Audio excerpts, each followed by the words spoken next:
ചോദ്യം വായിക്കുക.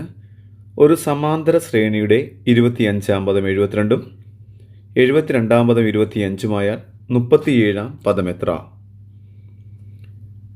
ഈ ശ്രേണി ഒന്ന് നോക്കിയാൽ നമുക്കൊരു പ്രത്യേകത കാണാൻ പറ്റും. അതിൻ്റെ 25-ാം പദം എന്ന് വെച്ചാൽ A25 എത്രയാണ്? 72ആണ്. തിരിച്ച് 72-ാം പദം 25ആണ്. ഇങ്ങനെ തിരിച്ചും മറിച്ചും കണ്ടോ, 25-ാം പദം 72, 72-ാം പദം 25, ഇങ്ങനെ തിരിച്ചും മറിച്ചും തരാം. റിവേഴ്സായിട്ട് തരുന്ന പരിപാടികളുണ്ട്. അങ്ങനെ തരുമ്പോൾ ഓർത്തിരിക്കേണ്ട കാര്യം, ഇങ്ങനെയുള്ള ശ്രേണികൾ തന്നു കഴിഞ്ഞാൽ നമുക്ക് എല്ലാം വൺ വേർഡാണ്. അവിടെ ആദ്യം പഠിക്കേണ്ടത് ഇങ്ങനെയുള്ള ശ്രേണികളുടെ പൊതുവ്യത്യാസം എപ്പോഴും -1 ആയിരിക്കുമെന്നതാണ്. ഈ പൊതുവ്യത്യാസം മൈനസ് വന്നിരിക്കുന്നത് കൊണ്ട് തന്നെയാണ് ഈ ആൾക്ക് എല്ലാം വൺ വേർഡായിട്ട് മാറുന്നത്. അപ്പം നമുക്കിനി ഇവിടെ പൊതുവ്യത്യാസം കിട്ടി ഏത് പദം വേണേലും കണ്ടുപിടിക്കാം.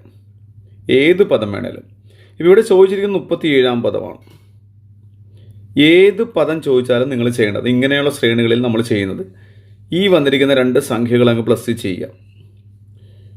72 + 25. എന്നിട്ട് എത്രാമത്തെ പദമാണോ ചോദിച്ചിരിക്കുന്നത് ആ സംഖ്യ അങ്ങോട്ട് മൈനസ് ചെയ്യുക. 72 25 കൂട്ടി 37 കുറക്കുക. അപ്പോൾ ആൻസർ എത്ര കിട്ടും? 60 എന്ന് കിട്ടും. ഓപ്ഷൻ സി ആണ് നമ്മുടെ ആൻസർ.